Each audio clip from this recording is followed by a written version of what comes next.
불안감이 사라지지 않아서 결국엔 다시 안정적인 직업을 내가 해야겠다라고 생각을 해서 1년의 프리랜서 생활을 마치고 입행 준비를 해서 은행원으로 취직을 다시 하게 됐습니다.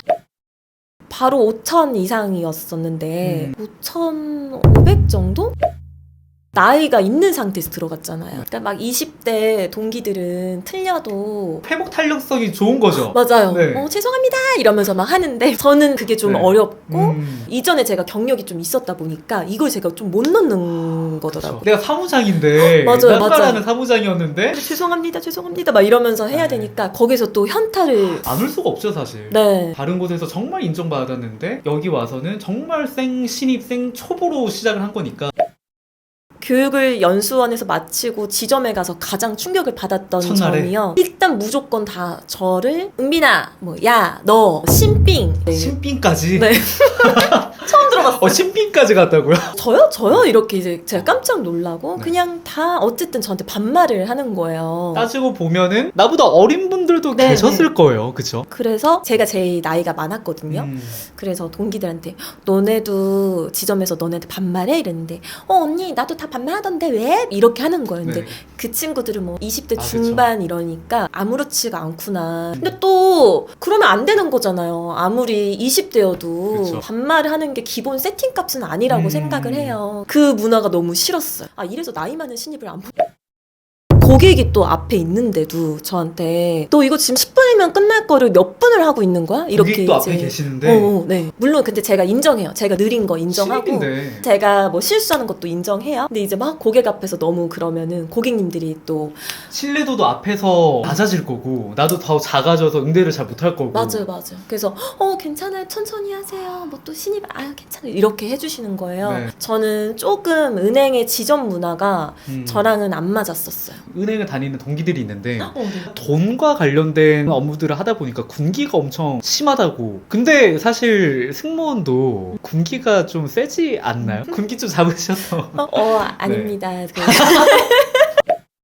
대기업 다니고 은행 다니면서 남들이 좋다라고 하는 게 인스타그램에 저도 근데 올려요. 막 은행 뭐 공부하고 이러는 거. 맞아요. 그러면 또 막 댓글 달리죠. 주변에서 부러워하니까 맞아, 사회적인 맞아. 지위가 있어 보이니까. 또 연수 끝나면 또 이렇게 뭐 꽃 같은 거 맞아요. 배달해줬거든요. 네. 그러면은 막 다들 막 대단하다 이렇게 해줬는데 현실에 저는 너무 행복하지가 않으니까 다 필요 없구나. 괴리감이 엄청 큰 거죠. 그게. 네. 지금 당장 내가 행복하는 거는 오늘 여기 은행에 출근을 하지 않는 걸 텐데 근데 또 그런 용기가 나지는 그쵸. 않고 그래서 조금씩 이렇게 게이지가 쌓여갔었고요.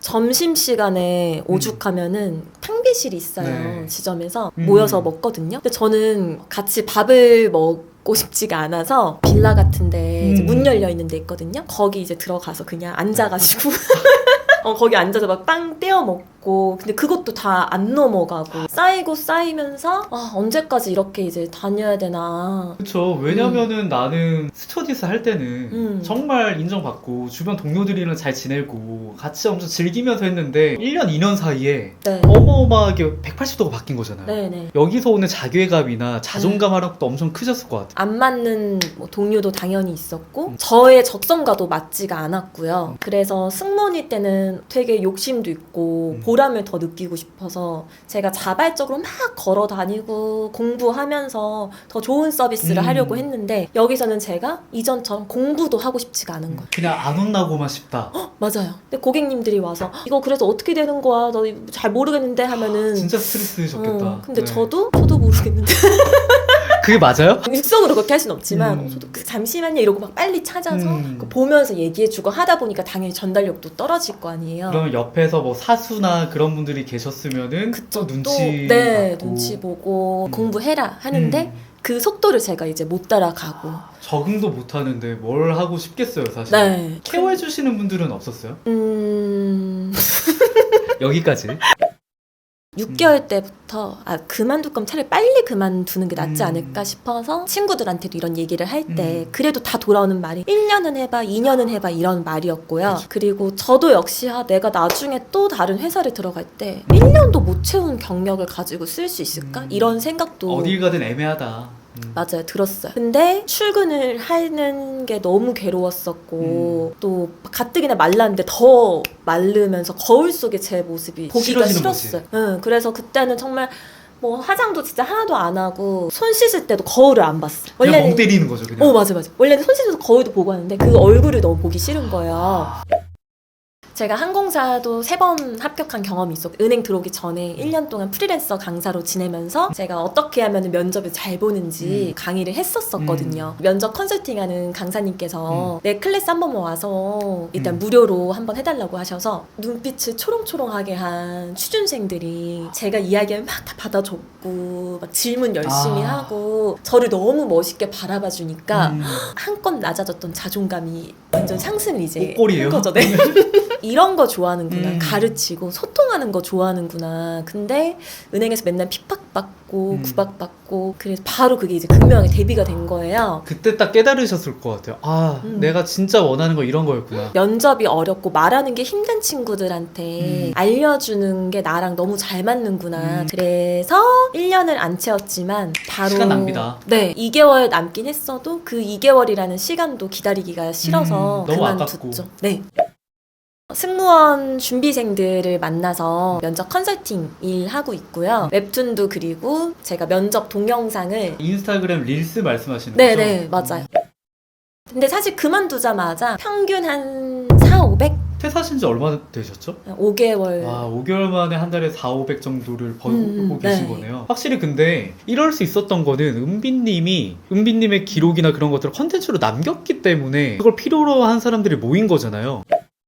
바로는 못했고요. 왜냐면 너무 힘들었어요. 그 아. 연수나 처음 지점을 발령받았을 때. 근데 이제 독자님들이 은행 들어간 뒤로 왜 이렇게 소식이 뚝 끊겼어요. 친구들도 너 너무 아깝다. 그거 다 날릴 거냐라고 해서 또 만화로도 글로도 조금씩은 올렸어요. 하루에 뭐 30분, 1시간이라도 쓰시면서 네네.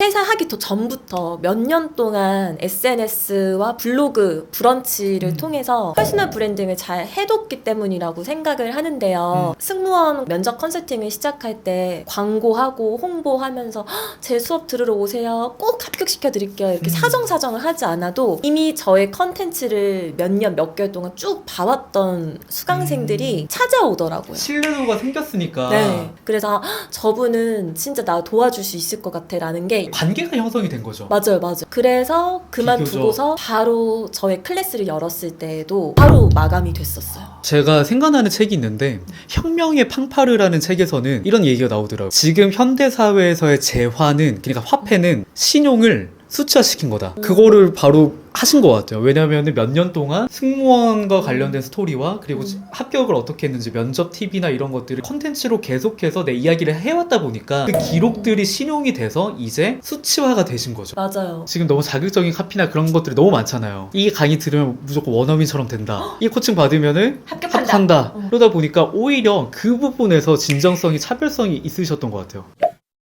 사실 이 기록이라는 것도 인스타그램이나 요즘에 유튜브 보면은 기록만 해서 이렇게 됐습니다 라고 하는 카피도 많이 봤는데요. 돈이 뭔가 목적이 되다 보면은 재미가 없어지는 것 같아요. 근데 그게 아니라 우리가 어쨌든 하나도 만약에 남겨두지 않으면은 몇 년도 입사, 몇 년도 퇴사 이 한 줄밖에 남지가 않잖아요. 얼마나 허무해요. 가뜩이나 내 일한 게 아니라 다른 사람의 일을 누가 시킨 거 하는 건데 해주면서 나는 그 한 줄밖에 남질 않는데 그래서 그렇게 생각하지 말고 지금 나의 일을 소중하게 하는 마음이 결국에는 내가 오늘 일하면서 느꼈던 생각이나 배운 점을 소소하게 남기다 보면은 나중에 퇴사했을 때 그 한 줄만 남는 게 아니라 뭐 100줄, 1000줄이 남는 회사 생활이 되는 것 같아요. 그럼 그게 또 어떻게 쓰일지는 모르죠. 저도 생각을 해보면은 회사 다닐 때 엄청 열정적으로 했던 것 같아요. 왜냐하면은 유튜브를 담당했다 보니까 너무 재밌는 거예요. 회사 돈으로 제가 하고 싶은 거 하는 거니까 너무 열정적으로 했는데 그것들을 저도 기록을 해놨었거든요. 회사에서 콘텐츠를 기획할 때 어떤 걸 했고 퇴사 준비를 어떻게 했고 그런 것들을 기록이 돼 있다 보니까 이게 내 무기가 되는 것 같아요.